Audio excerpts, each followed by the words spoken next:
So here's the facts that we have so far. On Easter Sunday, Sunday morning, some women arrived at the tomb really, really early. They looked inside and there was nothing there. The stone was rolled away and all that was left was Jesus' clothes that he'd been wrapped in after he'd been taken off the cross. So the question is, what could have happened to the body? We're trying to investigate this. So a number of I'm going to go through these so quickly. Number one is some people suggest that the Romans took the body of Jesus into safekeeping and nobody knew about it. They took it away because they were afraid that somebody might come and steal the body, and then they could pretend that Jesus had risen from the dead, and that would be very, very serious for the Roman Empire. So they put him into, some people suggest that they put him into maximum security to look after the body. The only problem with this is, within a number of weeks, the disciples are going around Jerusalem claiming that Jesus has risen from the dead.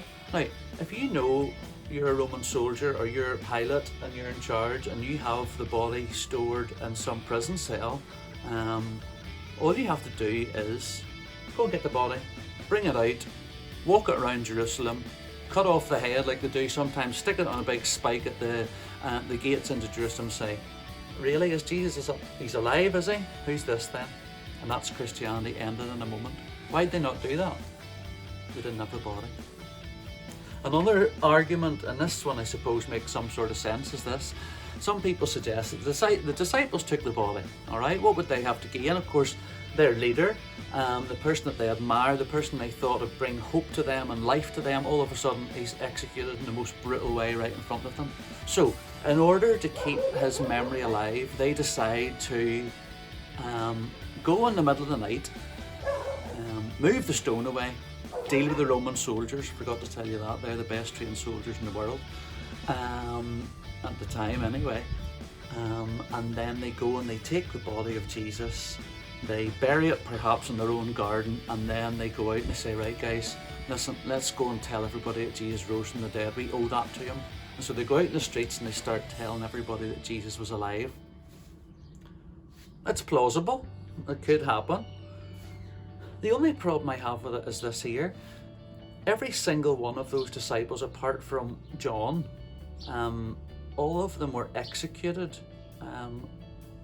for the very thing that they were teaching, and that was that Jesus had risen from the dead. Every single one of them was killed for that. Even Peter himself, as an old man, was crucified upside down to mock the way that Jesus had been killed. So here's my question to you. Do you think all of those disciples would be willing to die for a lie? It seems weird to me, because I think that maybe one of them might just go, if they knew that Jesus hadn't risen and he was actually buried in Peter's back garden somewhere, they might go, oh, don't kill me, please don't kill me. It's a joke, we're only joking, he's buried in my back garden. But every single one of them went to their death believing that Jesus had risen from the dead. So that's why I don't think the disciples took the body, because I'm not sure that people would die for a lie, certainly not all of them. And I suppose the last big theory is this. The last big theory says that Jesus didn't actually die. So some people believe that when he was on the cross, that he just passed out. Okay, he showed all the signs that he was dead, and so when they took him off the cross, they wrapped him up, they put him into the tomb, and in the cool air of those couple of nights that he was in the tomb, he comes round and he manages somehow to get out of the tomb and then come back to the disciples and convince them that he's risen from the dead. Now, it sounds ludicrous, doesn't it? First things first is this here. Whenever the Roman soldier, they had to get Jesus off the cross quickly, okay? And all of the people who were executed that day. So they went to the two criminals who were killed beside Jesus, and in order to speed up their death, they broke their legs. It's a weird thing to do, I know.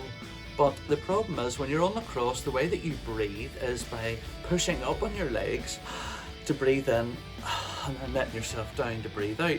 Push up on your leg, breathe out. Okay, that's how you keep alive, and the stronger you are, the longer you stay alive. Some people stayed on the cross 2 or 3 days, depending on how strong they were. So, of course, if you break their legs, then they can't push up. They suffocate very, very quickly. The strange thing is, when they come to Jesus, his legs, they do not break his legs. It's an interesting thing actually, because in the book of Psalms it says that not a bone of his body would be broken. It's another fulfillment of prophecy. So what does the soldier do instead? He takes his spear, and just to make sure Jesus is dead, he puts it right through him. Okay. The spear goes right through here and right through his heart, through his pericardium, which is around his heart, and it says this here, that blood and water came out. Now that's a very specific medical thing that happens to you when you die. When you're alive, blood and water go around your body together. When you die, the blood separates into your heart and the water separates into your pericardium. So you've got two separate liquids, and when the spear goes through, boom, it all gushes out, showing that Jesus was dead.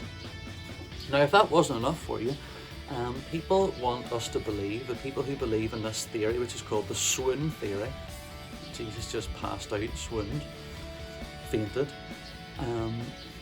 People want us to believe this, that after all of those things that happened to Jesus, after the crown of thorns being crushed into his head, after the beating he endured, after the whipping he endured, the flogging, the cat of nine tails or bits of bone and all the other things that happened to him, and then the execution itself and the loss of blood, people who support the swoon theory believe this.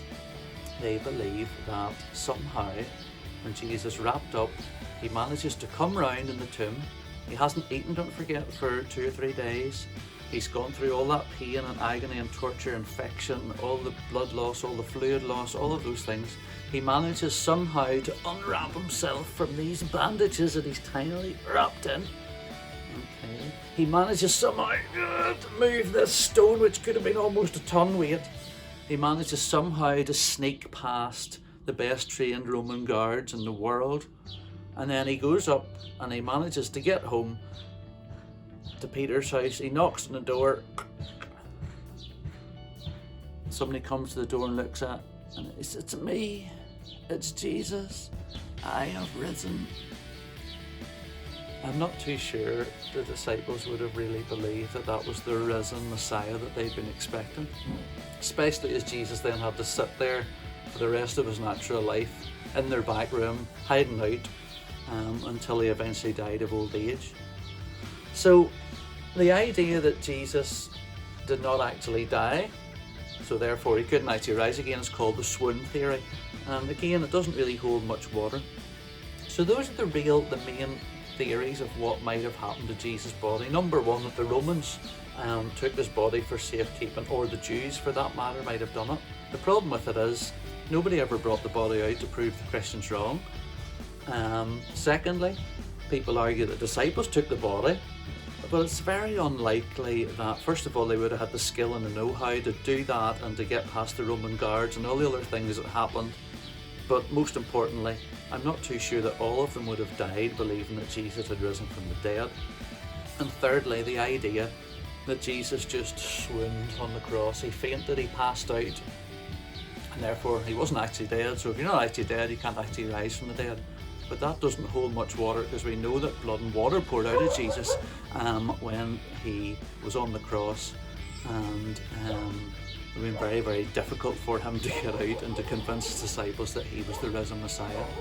So that's why Frank Morrison and others came to the conclusion that it's much more likely that Jesus rose from the dead, and that's why there's over 2 billion people in the world now who actually follow Jesus, because they believe that he is the risen Son of God.